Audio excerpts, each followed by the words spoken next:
प्रश्न है कि मन पर नियंत्रण कैसे प्राप्त करें, विचारों की उलझन से कैसे बचें।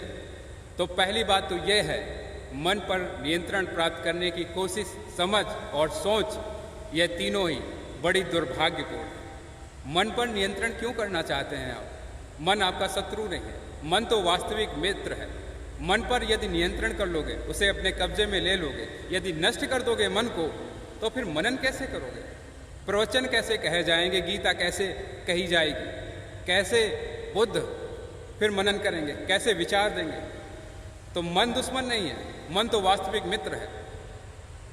आप एक ऐसे प्लेटफॉर्म पे खड़े हुए हैं जहाँ लाखों करोड़ों गाड़ियाँ आपके सामने से गुजर रही हैं। आप क्यों बैठ रहे हैं हर गाड़ी में?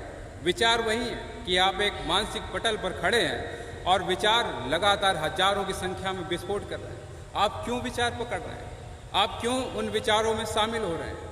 तो नियंत्रण करने से पहले आपको अपना वास्तविक शत्रु तो पता होना चाहिए। और वास्तविक शत्रु मन नहीं, बल्कि मन की प्रवृत्तियां हैं। मन की प्रवृत्तियों के कारण ही हजारों हजार विचार हैं, और प्रवृत्तियां इस कारण से बढ़ती चली जा रही हैं, विचार इस कारण से बढ़ते चले जा रहे हैं कि आप प्रत्येक गाड़ी में सवार हो।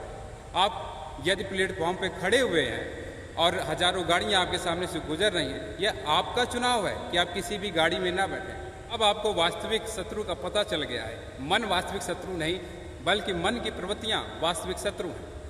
और दूसरी बात यह है कि जब विचार आ रहे हैं, आप उन्हें इंटरटेन करना बंद कर दीजिए। आप इंटरटेन नहीं करेंगे तो विचार नहीं आएंगे। आप उनसे नहीं उलझेंगे तो फिर विचार आना बंद हो जाते हैं। ठीक वैसे ही कि गाड़ियां तो आ रही हैं, जा रही हैं, लगातार आना जाना उनका शुरू है, लेकिन मैं किसी भी गाड़ी में नहीं बैठ रहा हूँ, तो फिर कोई गाड़ी आपको ज़बरदस्ती अपने अंदर नहीं खींच लेगी। कोई विचार आपको ज़बरदस्ती शामिल नहीं कर लेता है, आप ही विचारों में शामिल हो जाते हैं।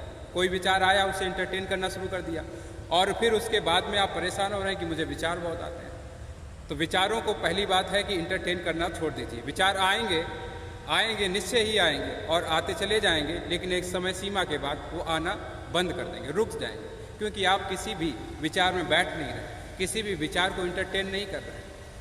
तो फिर धीरे धीरे विचारों से मुक्ति मिलना शुरू हो जाती है। लेकिन यदि आप मन पर नियंत्रण शुरू कर दें कि मन पर मैं कंट्रोल करना शुरू कर दूं, इससे विचार नहीं आएंगे, तो फिर शत्रु ही आपने गलत चुन लिया। जो मित्र है उसे शत्रु बना लिया, और जो शत्रु है उसकी तरफ आपका कोई ख्याल ही नहीं, कोई ध्यान ही नहीं। तो फिर जब शत्रु ही गलत है और काम उस पर कर रहे हैं जो है ही नहीं, तो फिर परिणाम जीरो निकलेगा या फिर नुकसानदेह परिणाम निकलेगा। तो विचारों से मुक्ति नहीं, मन के प्रति और खटास पैदा हो जाएगी कि मन ही दुश्मन है। जैसे आप शांत चित्त से बैठे हुए हैं और कई लोग आपसे बात करने की कोशिश कर रहे हैं, या कोई भी आपसे बात करने की कोशिश कर रहा है, लेकिन आप उसमें दिलचस्पी नहीं दिखा रहे, तो एक समय सीमा है। वह कुछ देर आपसे बात करेगा, आपसे बोलेगा, बताएगा, लेकिन आप उसमें दिलचस्पी नहीं दिखा रहे हैं, तो एक समय आएगा कि उठकर वो चला जाएगा। विचार भी ऐसे ही हैं कि यदि आप उनमें दिलचस्पी दिखाना बंद कर दें तो विचार भी आने बंद हो जाते हैं।